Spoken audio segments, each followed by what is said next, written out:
Assalamualaikum warahmatullahi wabarakatuh.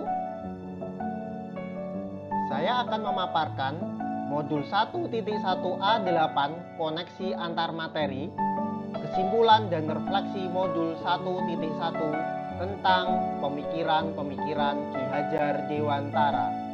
Perkenalkan, nama saya Ridwan Prihantono, calon guru penggerak angkatan 8 dari SMA Negeri 1 Tengaran. Filosofi pemikiran Ki Hajar Dewantara. Pendidikan untuk menuntun. Pendidikan bertujuan untuk menuntun segala kodrat yang ada pada anak-anak agar mereka dapat mencapai keselamatan dan kebahagiaan yang setinggi-tingginya. Kodrat anak adalah bermain. Mereka ingin merdeka lahir dan batin. Yang ketiga, pendidik ibarat seorang petani yang mensemai dan merawat sesuai kebutuhan dari murid-murid itu agar tumbuh dan berbuah dengan baik. Tentu saja beda jenis murid, beda perlakuannya. Artinya bahwa kita seorang pendidik harus melayani segala bentuk kebutuhan metode belajar siswa yang berbeda-beda. Yang keempat, pendidikan yang berpihak pada anak harus sesuai dengan bakat dan minat murid berdasarkan kekuatan kodrat yang dimiliki anak, kodrat alam dan kodrat zaman. Kodrat alam berkaitan dengan lingkungan dan anugerah Tuhan. Kodrat zaman disesuaikan dengan perkembangan zaman. Yang kelima, anak bukanlah tabula rasa. Tidak seperti kertas kosong, seorang pendidik bisa menulis semaunya. Yang keenam, pendidikan budi pekerti. Keselarasan hidup antara cipta, rasa, karya, dan karsa. Budi pekerti dapat dibentuk dengan pendidikan karakter sesuai dengan trilogi pendidikan Ki Hajar Dewantara. Ingarso Sung Tulodo. Seorang pendidik harus memberikan teladan bagi muridnya. Ing madya mangun karso, di tengah memberikan semangat kepada muridnya. Tutwuri Handayani, seorang pendidik memberikan dorongan kepada muridnya agar menjadi manusia yang mandiri. Untuk menjawab dari kesimpulan dan refleksi, ada 3 pertanyaan pemantik yang dijabarkan. Yang pertama,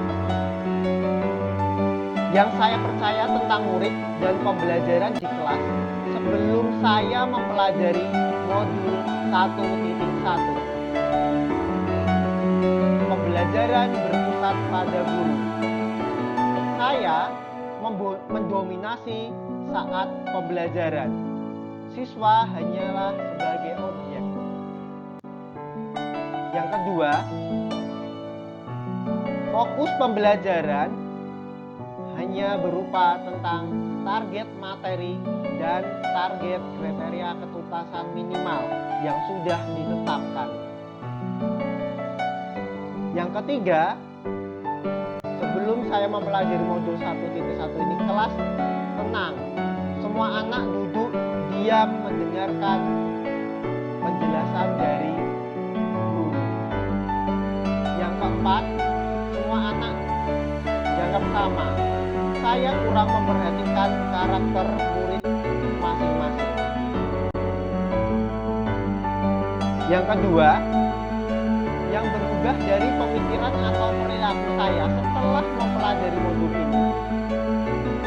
Pembelajaran berpusat pada murid.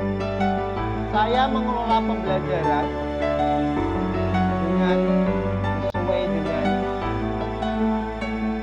potensi yang ada pada murid. Guru memfasilitasi murid agar murid dapat berkolaborasi. Yang kedua, target perubahan budi pekerti. Tidak hanya dari materi, keberhasilan pembelajaran, juga dari akhlak mulia. Yang ketiga, suasana kelas belajar aktif. Aktif dalam hal ini kondusif, siswa tidak hanya duduk diam. Yang keempat, setiap anak unik. Ibarat seperti kertas kosong, setiap anak sudah membawa goresan-goresan samar. Tugas guru menebalkan goresan yang positif menjadi terlihat jelas.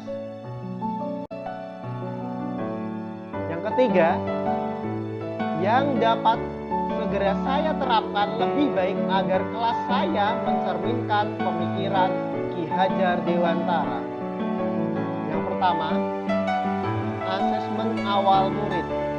Melakukan asesmen awal untuk mengetahui karakteristik murid. Setiap murid mempunyai keunikan masing-masing. Yang kedua, pendidikan, penanaman pendidikan karakter melalui pembiasaan yang positif. Budaya 5S, senyum, salam, sapa, sopan, santun. Kemudian kesepakatan kelas, literasi pagi.